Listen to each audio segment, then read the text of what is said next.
So this past week we had two big pay-per-views in Las Vegas. Was in TNA Impact's pay-per-view Rebellion on Saturday, but the one that a lot of people are obviously talking about, AEW, the big show.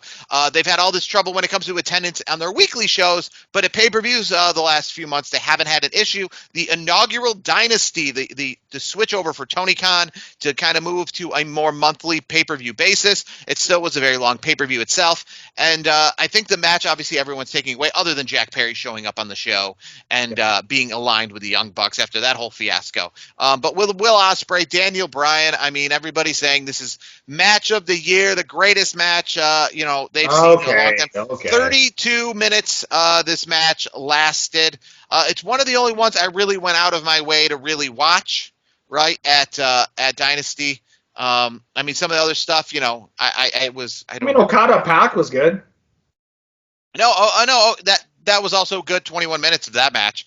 I mean, it was a good overall card. Another good overall card. Another good event. Willow Nightingale won. I know she's your favorite, so. Yes. Well, yeah, and she. We kind of predicted that one, honestly. So she is the TBS champion, and Swerve Strickland. Obviously, we knew he was going to leave with the AEW Women, the World Championship. Another quality match. Yes. Everyone's talking about Will Ospreay, Bryan Danielson. I guess my thing with this, do you see this becoming more of like a rematch down the line? Do you think I just thought this was so good that this in the world of wrestling, they never take something that's good and say, that's it, folks, you got it, let's move along. They always say, we gotta capitalize on that. We gotta bring it back. Do you see this kind of being like last year's Cody Rhodes Brock Lesnar, like a trilogy for the summer? No, I think it's done. I think it's done.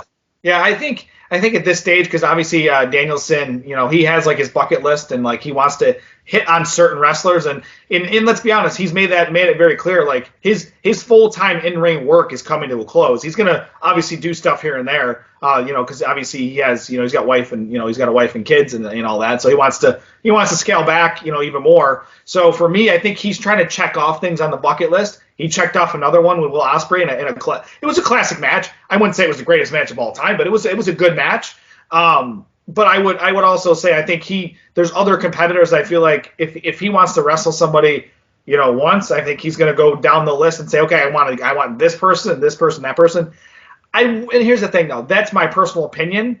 What will probably happen, because Tony Khan, he can't get out of his own way when it comes to booking. He'll book this like a million times, and he'll book it to death. I guess the good news is he won't be booking it for Double or Nothing, because it's already been announced that Roderick Strong will be defending his international championship against Will Ospreay, and Willow Nightingale has already been announced to take on Mercedes Moné. That's obviously. Oh, actually, real quick, we were just talking about Willow Nightingale. Here's my quick thought on her. We've already beat that into our followers and listeners and everybody that checks out the pod in their head about how we feel about Willow Nightingale. I feel like she's got some still work to do. I think she's a transitional champion. I think that's where she is at this point. I think, and the more I think about it, I actually like the fact that she's a transitional champion. Essentially, it's keeping the seat warm for Mercedes Moné is how I look at it. Am I wrong? Yeah, no, I mean, I do agree with you there. I will say, I did not know this. So Willow Nightingale, she should be banking on this because she's taking on Mercedes Moné at the next pay-per-view, right? And that's what this whole storyline is. Did you just say she's banking on it? That's well done. This is what the AEW should be banking on, is that I did not know this, but some of Willow Nightingale's former names throughout her time in the world of professional wrestling. Prior to being Willow Nightingale in AEW, she was Willow Moné and Willa Moné. Like, how I think for kind of like fourth wall-ish kind of stuff, she should come out and be that. And kind of go off of that to kind of promote this match against Mercedes Moné. Not spelled the same way. It's Monet, but I mean, we all know the C silent in it. It's not Monette, right? So so she should kind of be banking on that she kind of had that, and maybe say it was kind of an inspiration that was her name based on her affection for Mercedes Moné. I don't know. I didn't know that. Okay, let's be honest, though. I think we all can agree. I think Mercedes Moné is going to be the champion when they face off. At Double or Nothing in Las Vegas, yes, yeah. I imagine so. But, I will say, Dynasty, a good pay-per-view. we all know Tony Khan can't get out of his own way. It's time for him to hire somebody, to kind of do this. And I don't understand, and this goes on just in the world of wrestling in general, because WrestleMania being 2 nights, all the AEW pay-per-views being, I don't know who invented some of the things that we are accustomed to nowadays. Yeah. I don't know who invented that wrestling shows in general have to be like long. I don't know who thought that, hey, 90 minutes isn't good enough. Because in my eyes, I would have thought that wrestling would have been some sort of short thing, because you want to leave them wanting more, hanging on the, you want to see like a regular freak show, right? Or anything like that started in the carnival days. You want to see something just for a short span of time and then want more. And then, like my dad used to always say, he hated the movie Aliens. He liked the movie Alien because when you move on to the sequel, he's already seen the alien. It's already been out of the box. He's not interested anymore. So with the world of wrestling, I don't know who invented the fact that like wrestling shows have to have like 10 matches on the card. Like we're talking about AEW Dynasty. With the pre-show, there was 12 matches. And I promise you, anyone who watches AEW has watched and does watch other wrestling. So I'm not trying to go on a big thing here, but it's just, I thought maybe with Dynasty, the idea would be maybe some of these shows are going to shrink up. I don't know why. 3 hours tops. 3 hours tops. I don't even know why they got to be that long. I mean, that's a story for another day. Time. That's like going to, so for me, and I mean, I know baseball's been working on shortening the games. For me, like the NFL, it's usually 3 hours. Like an NBA game and everything, you're 2.5, 3 hours, usually. I think that hot spot, it doesn't have to be exactly 3 hours. It could be 2 hours and 45 minutes. Like I say, topping out at 3 hours is pretty good. If you can keep it in that pocket of like 2.5, 3 hours, I think that's perfect. Anything over that's a little too much for me.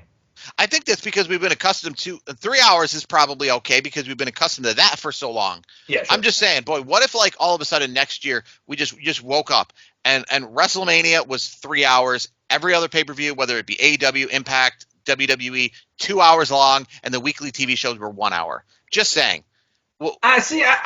Here's the thing. Would you be like, wow, like I need like more, and that would? Well, yeah, I would need more because my I guess my fandom is used to 2 hours of Raw, 3 hours of Raw. Excuse me, I'm so used to 2 hours. So 3 hours of Raw, 2 hours of NXT if you want to add that in, 2 hours of Dynamite, and then 2 hours of SmackDown, and then you throw in the pay-per-views. For me, I'm in that pocket of give me like 2.5, 3 hours of a pay-per-view. Give me 2 to 3 hours max wrestling. I do come back to you on. Come back to your side a little bit on Raw. I do like it better the more I digest, the more I think about it. Of being a 2 hour show, I think the TV shows themselves should be 2 hours, and then the special events, so to speak, the pay-per-views should be 3 hours just to make extra. We're too young to be able to talk about this, so I'd love to be able to talk about somebody who grew up on wrestling where it was like 1 hour a weekend on Saturdays, and then a pay-per-view for 3 hours like every 4 months, right? If you grew up in like the late 80s and 90s, I don't know what that's like, so I don't know if those people are hated that, clamored for that, want that back. I don't know because I wasn't there. They probably, and I'm not, again, we weren't there. I'm not trying to speak for them, but my guess is they probably, and to be honest with you, I do know people that are older than us that were wrestling fans of that era, and then they don't like wrestling anymore. So maybe they liked the fact that it was like an attraction every time they watched it, versus maybe it's got, maybe for them. I'm just speaking. Like, I guess hypothesizing, I guess, where maybe they don't like the fact that there is so much on every week, as for us, we're accustomed to it. So maybe that's why their fandom is the way it is. Again, I'm not assuming anything. That would just be my thought on it, because maybe a different generation is ingrained that they're used to one hour show here, and then every couple months we get a 3 hour show there, versus we get so much every week. I feel like the people that era appreciate those shows more. If that's what I'm trying to get at. They appreciate the shows more because there's not as much of them, or the length. I think nowadays you're getting so much that you don't appreciate it as much. And I'll be honest with you, and that kind of goes back to the Bryan Danielson Will Ospreay match. I'm not gonna lie to you, I was exhausted, and that match was so good. But because there was so much wrestling that was happening that day in that stretch, and it was so late at night, my eyes were flickering trying to watch. Like, I'll give it to WWE when they had the Iron Man match at WrestleMania 12. There was only like 5 matches on that card, right? This card had 12 matches counting the pre-show. That's too right? much. So it just 9 matches counting the main card. much. 9 matches, and one of those matches is just about 45 minutes long when it comes to entrances, right? So that's what I'm talking about. That's where I think, WWE's got it right now where they see a match on the card like Elimination Chamber or Royal Rumble, and they know that's going to last about an hour, and they're like, okay, we're going to have 2 of those. That means we're having 2 other matches, 3 at tops. That's right? perfect. And that's perfect. So, right, AEW, if I say anything for Double or Nothing, take this card you did for Dynasty and get rid of like 5 matches, maybe even 6 matches of this card. And then if this card was Okada versus Pac, then it was Jericho and Hook, then it was Tony Storm and Thunder Rosa, Will Ospreay and Bryan Danielson, the tag team match and the championship match. And you got rid of Roderick Strong and Kyle O'Reilly. It was still a great match, right? But you got rid of House of Black, and you got rid of you got rid of the TBS championship. You got rid of those 3 matches and all the pre-show. Let me ask you this. This would have been an unbelievably solid card. You mentioned Chris Jericho. I want to circle back real quick with the Chris Jericho talk. There's so much. There's like a lot of. I mean, I was reading a lot of articles about Chris Jericho and like where the internet wrestling community is and the AEW fans are with him. Are you ready for Jericho to go away for a while, or do you like him still being on all the time? I got to get your thoughts on that. No, I do think now, obviously, what is he turning over to the learning tree, Chris Jericho, as he showed up this past week? Yeah. He's had somebody I saw on Twitter. Sometimes people pick their words, especially in the world of professional wrestling. I've seen some promos, right, where they say Scott Steiner specifically, but somebody, I don't think that they meant it, but they set themselves up by saying Chris Jericho has had more personas than I've had girlfriends, but we obviously don't know that person, right, and we don't know. So we just obviously assume like, yeah, you're probably right, you loser, right? So he kind of set himself up, right, to be like, this guy's had more girlfriend personas than I've had girlfriends, and you're like, that makes it sound like you just haven't had a lot of girlfriends. Yeah, he's had a lot of personas. I don't know, because the issue is with him is that he's getting towards the end of his career. So if he takes some time off, I don't foresee him ever coming back and being, full time. That's an issue. So.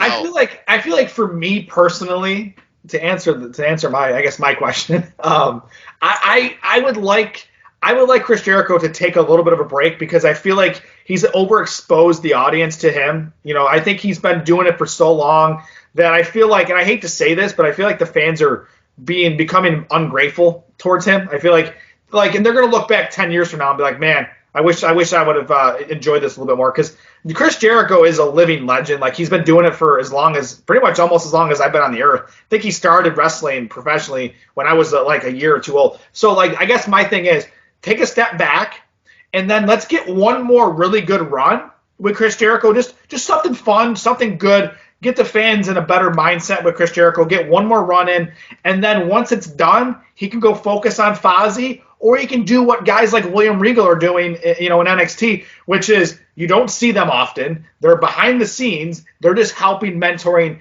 the next generation of superstars. We did see when Becky Lynch was doing her little weird entrance before the championship match this past week on Raw. We did see William Regal sitting there beside Triple H and I think Road Dogg in the back. A little hidden nugget right there.